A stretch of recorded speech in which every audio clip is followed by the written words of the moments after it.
Ya, naudzubillah, perkataan kotornya mereka. Ini Muhammad, dia pengikutnya. Orang-orang rendahan.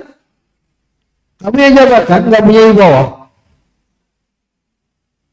Jadi mereka adalah orang-orang yang suka bangga-banggaan terkait dengan profesi. Maka jangan kita seperti itu, hadirin. Dan yang kedua, silakan tulis lagi di Fussilat ayat 15. فَأَمَّا عَادٌ فَاسْتَكْبَرُوا فِي الْأَرْضِ بِغَيْرِ الْحَقِّ وَقَالُوا مَنْ أَشَدُّ مِنَّا قُوَّةً أَلَمْ يَرَوْا أَنَّ اللَّهَ الَّذِي خَلَقَهُمْ وَأَشَدُّ مِنْهُمْ قُوَّةً. Mereka menyombongkan diri di muka bumi tanpa alasan yang benar dan berkata, siapa yang lebih hebat daripada kita? Kata mereka. Ya, apakah mereka itu tidak memperhatikan bahwa sesungguhnya kekuatan itu hanyalah milik Allah yang telah menciptakan mereka, yang pasti lebih kuat, lebih kuasa dibanding mereka. Nah, ini kalimat dari ayat di akhir untuk menyadarkan kita, nggak ada gunanya sombong-sombongan, nggak ada gunanya bangga-banggaan. Oh, anak saya di parlemen, ya kan? Anak saya di DPR kerjanya. Ternyata jualan es, maksudnya di depan gedung DPR. Maksudnya. Ternyata.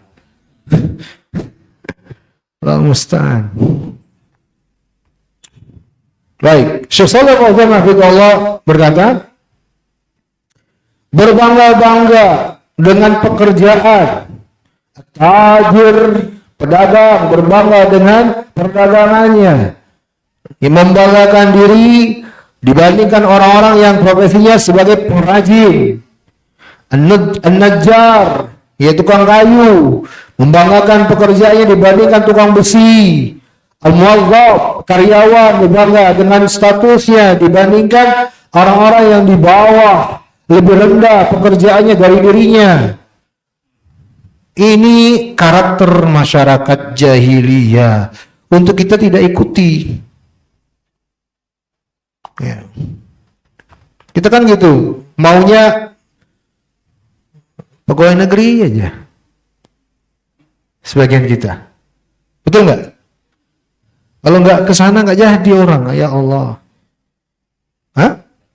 Bukan, kalimatnya justru nggak jadi orang. Astagfirullah. Nah, tanya sama kan, jadi apa kalau jadi orang? Kenapa saya mengatakan kalimat ini? Karena saya merasakan. Allah musta'an. Al-Muslim, kata beliau, bahwa seorang Muslim itu tidaklah layak untuk yahtaqir man huwa dunahu, merendahkan, melecehkan orang-orang yang lebih rendah statusnya dari dirinya. Ya. Dan memang tidak layak bagi dia untuk melecehkan siapapun. Ya, bagaimana mungkin seorang kaum muslimin itu bisa ya melecehkan ya li'ajli harbin orang lain hanya karena pekerjaan, ya, hanya karena status orang-orang yang tidak sama dengan dirinya, ya. Hadza min umur jahiliyah, ini adalah tradisi masyarakat jahiliyah, sebagaimana yang Allah sebutkan tentang orang-orang Quraisy, tentang orang-orang Quraisy dalam perjalanan bisnis mereka. Surat apa ini? Hah? Li'ila fi Quraisy ila fihim rihlatas syita was-sayf. Jadi mereka itu orang Quraisy, mereka itu punya kebiasaan, para pedagangnya, dan ini mereka banggakan melakukan safar dagang di dua musim, rihlah as-syita was-sayf. Rihlah perdagangan di musim syita dan musim sayf, musim dingin, musim panas, dan musim semi. Itu bangga mereka. Perjalanan dagang, kafilah dagang. Ini orang Quraisy. Allah Subhanahu wa taala, Allah telah menganugerahkan kaum Quraisy, bangsa Quraisy, dengan bisanya melakukan perjalanan dagang. Ya. Dua perjalanan dagang di dua musim yang berbeda. Ya. Rihlat syita di musim dingin ke Yaman, di musim panas ke Syam untuk dagang. Kok mereka sangat membanggakan ini loh. dulu orang-orang Quraisy. Ya, sangat membanggakan ini. Mereka bangga terhadap selain mereka bahwa mereka adalah orang-orang yang ahli dalam dagang, nggak bisa melakukan perjalanan di 2 musim. Maka mereka berbangga-bangga dengannya dibandingkan dengan orang-orang yang statusnya sebagai petani. Maka Syekh Shalih Fauzan menasihati kita, ini mencakup siapa saja yang berbangga-bangga dan pekerjaan atau jabatannya terhadap orang di bawahnya. Manusia tidak pernah layak untuk sombong. Bangga-bangga ini nggak layak. Hadirin yang saya hormati dan yang saya muliakan. Wa min dzalik, kata beliau termasuk juga dalam hal ini, tanaqqusuhum liman hiramuhum wa sana'ihum laysat mithlu harfi asyrafihim. Ya, perilaku jahiliyah juga ketika mereka merendahkan, melecehkan keahlian mereka yang tidak sama dengan keahlian yang mereka yang hebat menurut mereka. Seperti tukang besi, tukang kayu. Syekh Hafizahullah mengatakan wa hadhihi khislatun la tazalu mawjudah fi ba'din nas, dan sungguh sangat disayangkan karakter ini masih aja ada di tengah masyarakat. Masih aja. Ya. Kalau kita jujur teman-teman, kita sebagai muslim nih, seorang mukmin, dalam agama kita yang paling penting apa? Halal, kan tidak minta-minta, itu yang paling penting. Pastikan diri Anda tidak menjadi orang yang minta-minta. Udah, kita kerja apa aja, yang penting hak. Itu yang paling penting. Kalau kita jujur dengan agama kita, itu yang dituntut oleh agama. Jaga kehormatan diri untuk tidak menjadi orang rendah, ya, diberi, meminta-minta. Maka kerja, cari supaya tidak minta-minta. Pekerjaannya apa? Yang penting halal. Itu kalau kita dalam agama kita. Ya, maka di sini juga nasihat untuk kita semua, teman-teman, barakallahu fikum. Ya, dalam agama kita untuk masalah seperti ini, gengsi nggak boleh. Jangan dipakai. Ya, sekali lagi pekerjaan itu halal, menghasilkan, tidak ada syubhat apalagi yang haram. Bismillah. Kita lakukan dalam rangka menjaga kehormatan diri. Ya, jangan terpengaruh dengan pandangan sebagian masyarakat yang menganggap mungkin saja pekerjaan Anda itu pekerjaan rendah. Udah, nggak usah malu. Yang penting halal. Kerjakan dengan baik, bertawakallah kepada Allah. Udah selesai. Kita kan lebih memikirkan dan menimbang gengsi sebenarnya. Malu kalau pekerjaannya nggak pakai nasi. Malu pekerjaannya kalau di pinggir jalan, jualan. Malu pekerjaannya kalau tukang herbal misalnya. Malu nggak antum? Nggak ya? Kenapa harus malu teman-teman? Santai aja.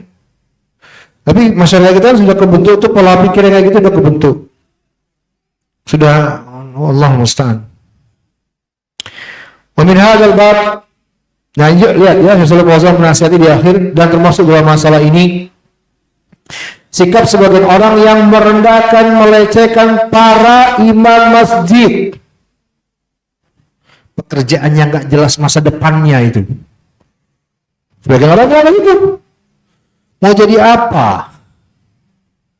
Ya, kalau apalagi belajar agama, itu pekerjaannya nggak jelas masa depannya. Ngapain? Nah, itu kalimat yang sering terdengar kan? Nggak jelas masa depannya. Ya. Padahal ini pekerjaan paling jelas loh masa depannya. Masa depan akhirat paling jelas yang begini-gini. Merendahkan para tukang azan. Ya, kata Syekh Fauzan hafizahullah, padahal pekerjaan sebagai imam itulah pekerjaan yang mulia. Itu pekerjaannya Rasulullah Sallallahu Alaihi Wasallam. Begitu juga tanggung jawab sebagai seorang muadzin. Ya. Kata beliau hafizahullah taala, wa asyrafu walifah, ya hiya walifatul imam wal muadzin. Ya, sesungguhnya yang paling bagus, yang paling baik, yang paling mulia adalah pekerjaan seorang imam dan tukang azan. Ya. Fihima, pada kedua pekerjaan ini, ya, memiliki kemuliaan yang mengalahkan pekerjaannya seorang menteri, al-wazir, ya, wa asyrafu min jami'il amal, lebih mulia dari semua pekerjaan yang ada. Tapi kan tidak tuh. Siapa kan? Antum tanya ke masyarakat di luar, mana Pak yang lebih bagus? Menjadi seorang muadzin atau menjadi anggota DPR? Antum pilih mana Bang Udin? Wah, kepilih juga belum tentu ngomong aja itu coba. Allah musta'an. Bismillah.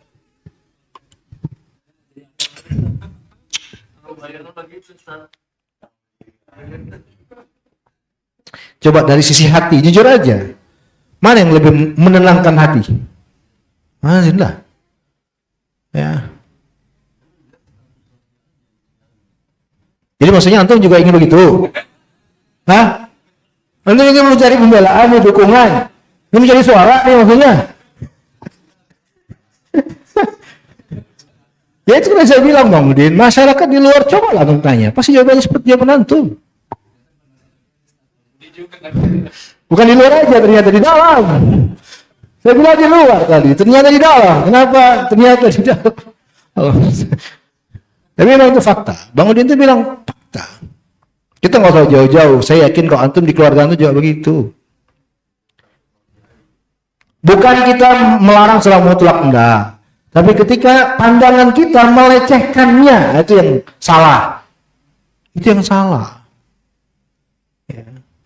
Allah musta'an. Ini nasihat untuk kita semua ya. Hadirin yang saya hormati dan yang saya muliakan.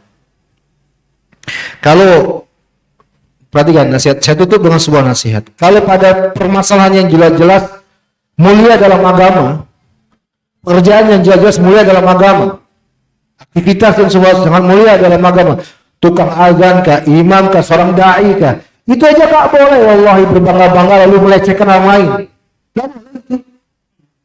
Gak boleh. Oh, saya kan ustaz, yang lain bukan. Wallahi haram. Gak boleh melecehkan orang lain. Apalagi pada pekerjaan yang tidak ada kaitan dengan agama. Lebih-lebih lagi diharamkan. Hadirin yang saya hormati dan yang saya muliakan. Oleh karena itulah, sebagai ulama menasihatkan. Ba'dun nas, ada sebagian orang yang belajar agama, lalu itu menjadi alasan dia untuk merasa lebih hebat dari semua orang yang tidak belajar agama. Ini juga tidak benar. Belajar agama termasuk sebuah aktivitas, pekerjaan yang mulia dalam agama kita. Tapi tidak boleh juga dijadikan alasan untuk berbangga-bangga lalu melecehkan orang lain. Tidak boleh. Ujung penghancur amalan. Ya. Ini masalah agama, jelas kemuliaannya. Ya.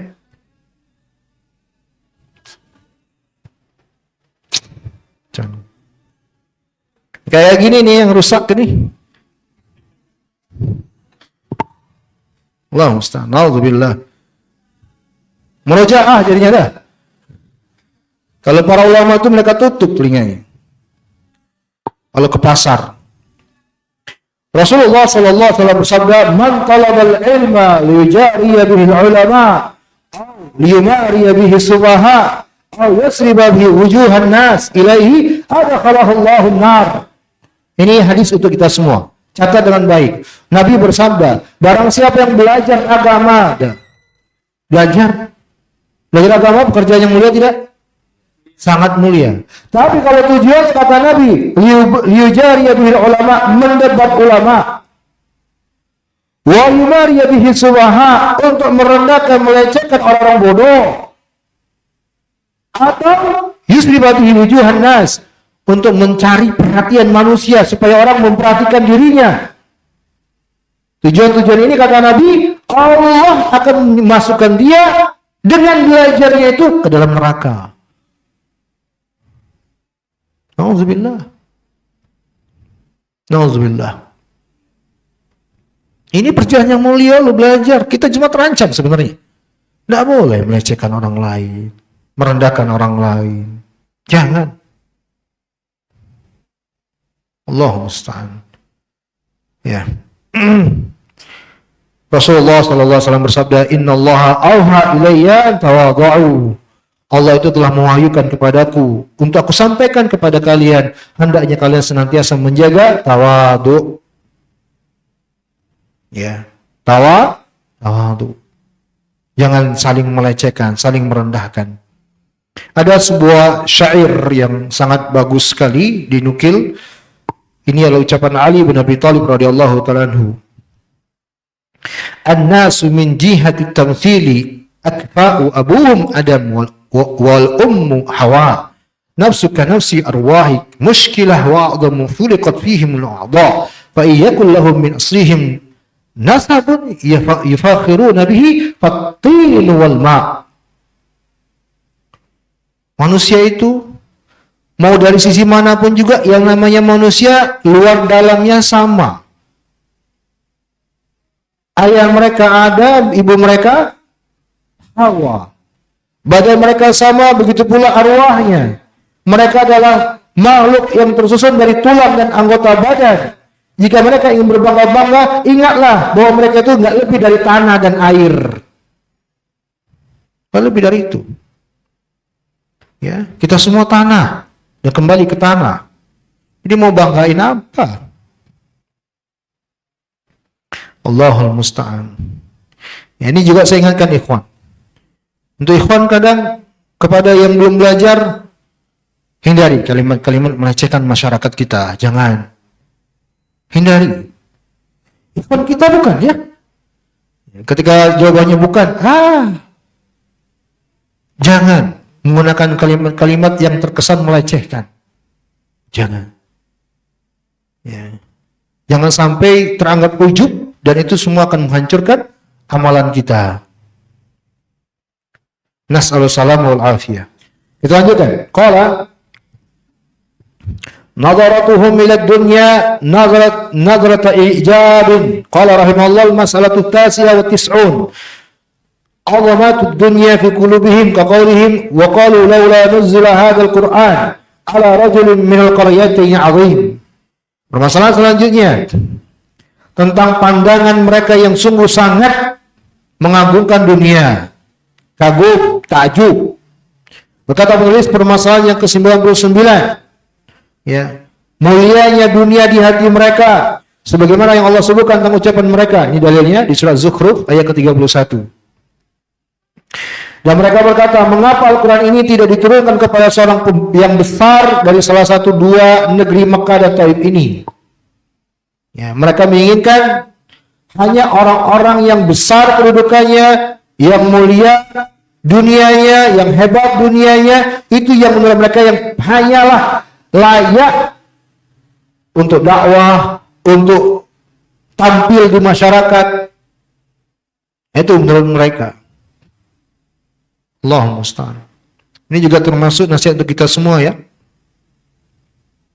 Nasihat untuk semua kita. Karena sebagian kita itu kadang udah mulai kesini nih arahnya.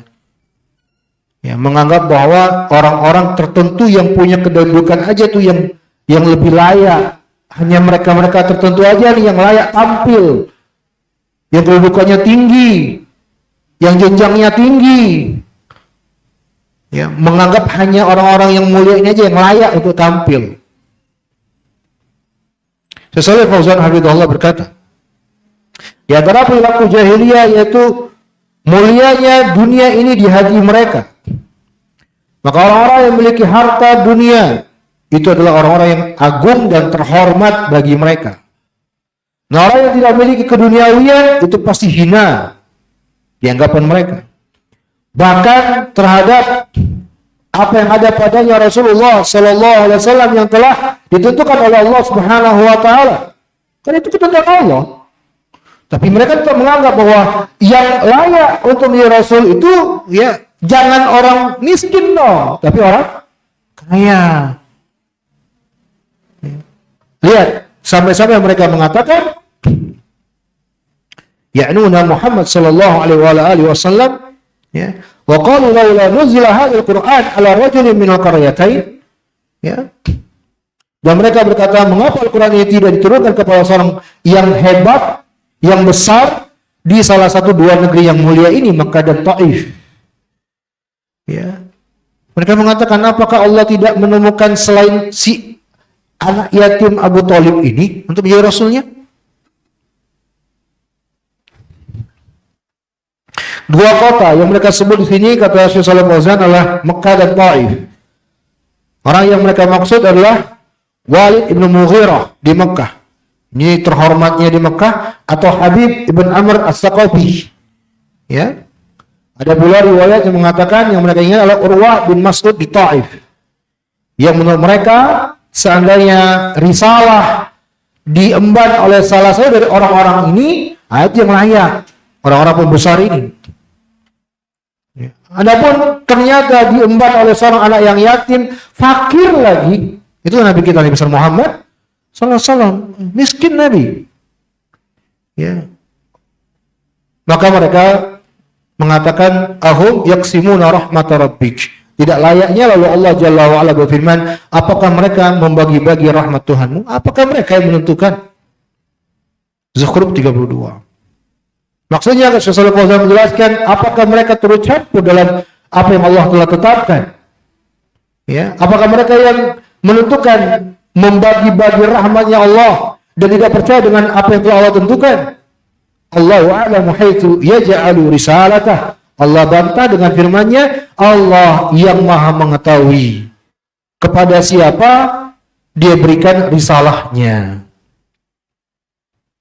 Baik. Kita lanjutkan poin ke-100. Karakter selanjutnya.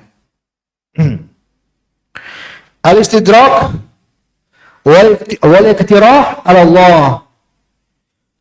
Mengprotes, mengkritisi Allah. La haula wala quwata illa billah. Qala rahimahullah mas'alatul mi'ah. Permasalahan yang ke-100, qala rahimahullah at-tahakkumu 'ala Allah kama fil ayati sabiqah. Mereka adalah masyarakat yang suka mengkritisi Allah. Dalilnya pada ayat yang sebelumnya, sama dalilnya.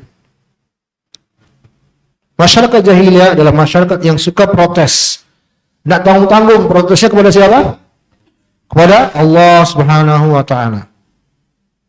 Syekh Shalih Fauzan hafizahullah taala berkata, tahakkum 'ala Allah. Ya, mereka menghukumi Allah, maksudnya mengkritisi Allah. Sebagaimana yang mereka ucapkan, dan ini ada di ayat sebelumnya, laula nuzila alaihil Qur'an jumlatan wahidah.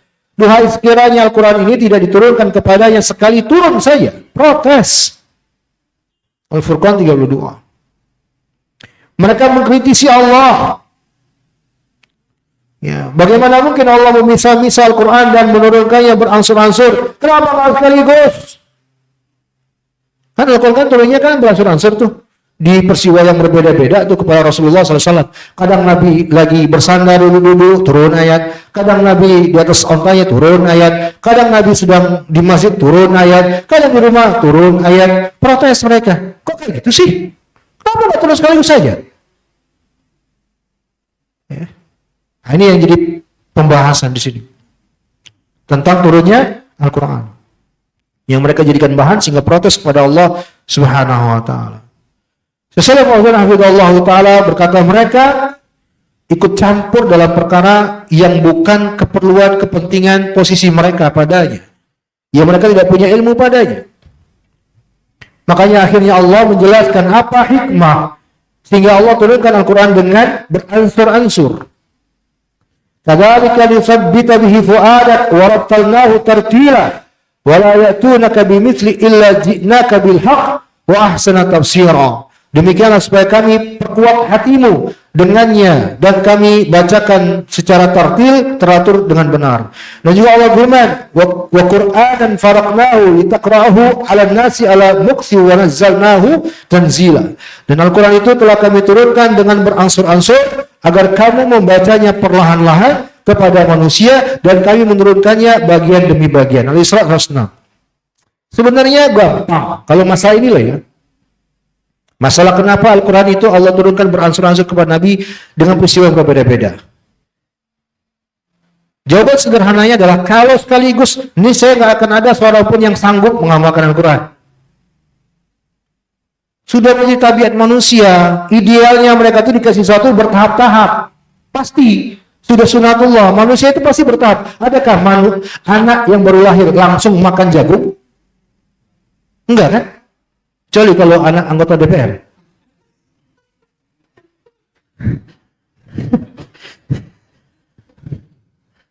Di bawah pohon rindang. Maksudnya. Pasti bertahap. Al-Quran kalau sekaligus. Dulu di sebagian negara, orang-orang Khawarij, ya, yang ingin menerapkan syariat Islam, lalu mereka suatu saat berhasil. Naiklah ke parlemen. Lalu tiba-tiba langsung ingin menerapkan syariat. Apa yang terjadi? Masyarakat justru memberontak semakin besar lagi. Mereka nggak sanggup. Belum punya kekuatan rohaniah untuk menjalankan syariat, apalagi sekaligus. Maka pasti bertahap semua itu. Ini keterangan untuk membantah konsep berpikirnya orang-orang kafir di sini yang mengatakan kenapa nggak langsung sekaligus saja. Yang paling penting adalah harus kita ketahui Allah itu nggak mungkin sembarangan menetapkan sesuatu. Pasti ada hikmah dan tujuan, latar belakangnya pasti nggak mungkin tanpa ada tujuan. Ya. Maka tidak ada kelayakan sama sekali untuk protes terhadap apa yang telah Allah Subhanahu wa taala tetapkan. Baik. Syekh Fauzan hafizallahu taala menjelaskan juga untuk memudahkan dalam pengamalannya. Jika Al-Quran turun sekaligus, niscaya manusia nggak akan bisa mengamalkannya. Pasti. Ya, demikian juga menurunkannya secara berangsur-angsur sesuai peristiwa untuk menjelaskan hukum setiap peristiwa atau kejadian. Ini di antara hikmah kenapa akhirnya Al-Quran diturunkan secara terpisah-pisah. Pada masa tidak pernah bersih dari orang-orang yang berada dalam masalah ini.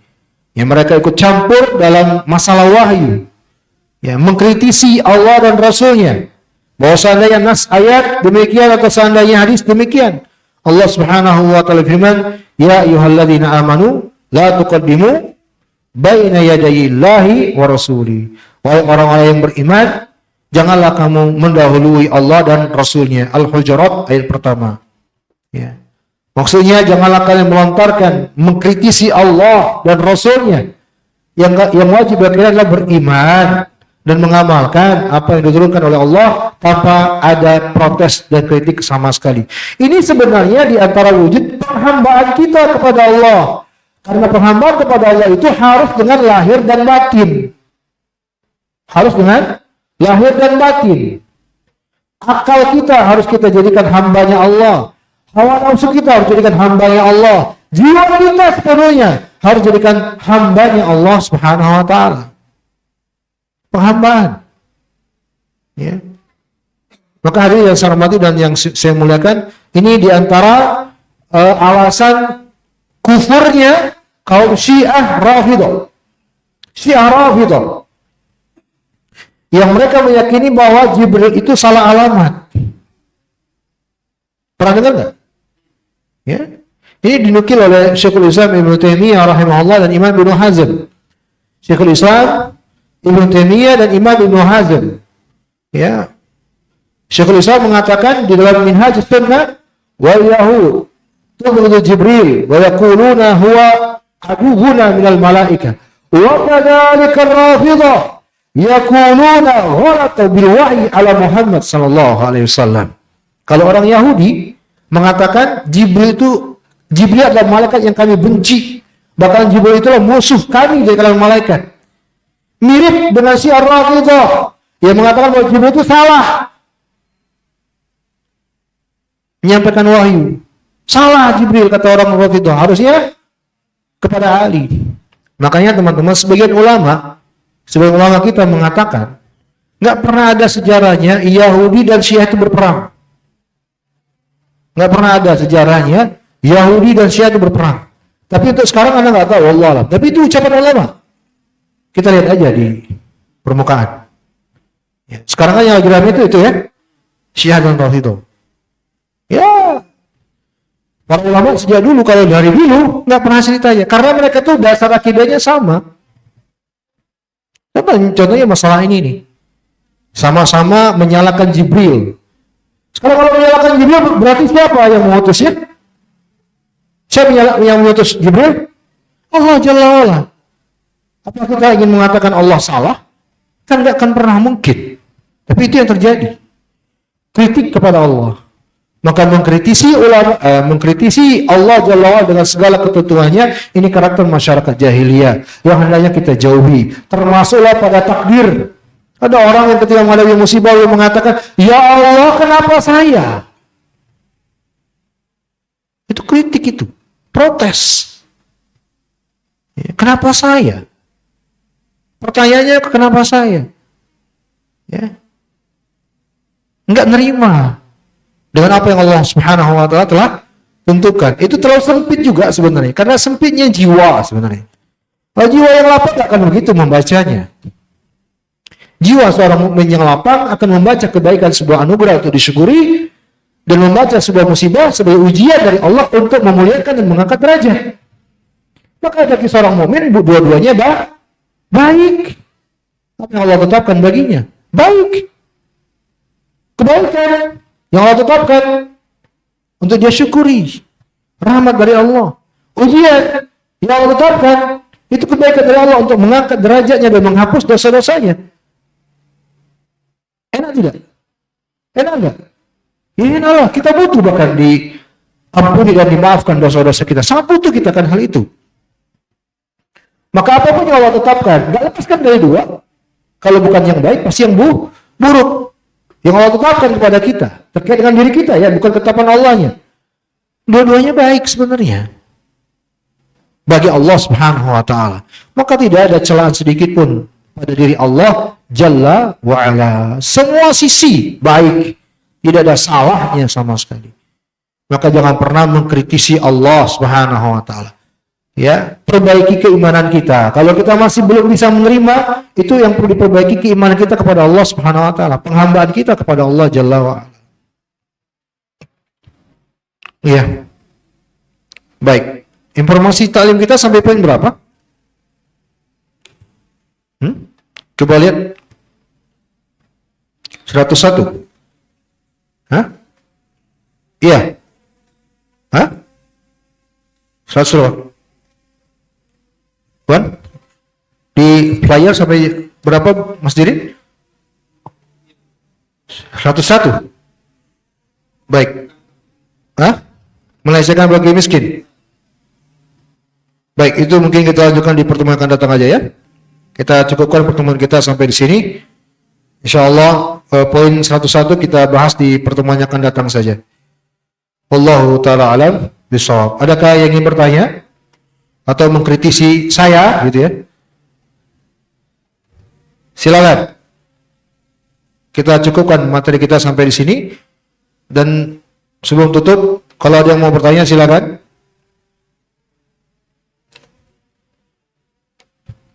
Kalau saya tanya antum, adakah antum mendapatkan kenyataan di lapangan tentang orang-orang yang mengkritisi Allah Jalla wa'ala?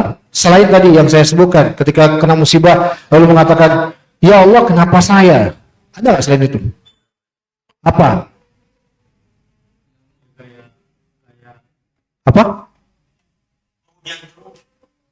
Kok hujan terus? Iya. Oh iya.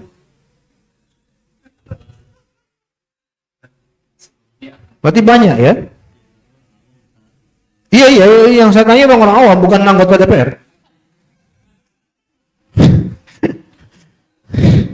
Saya ingin tahu yang berkembang di masyarakat itu apa? Apa lagi?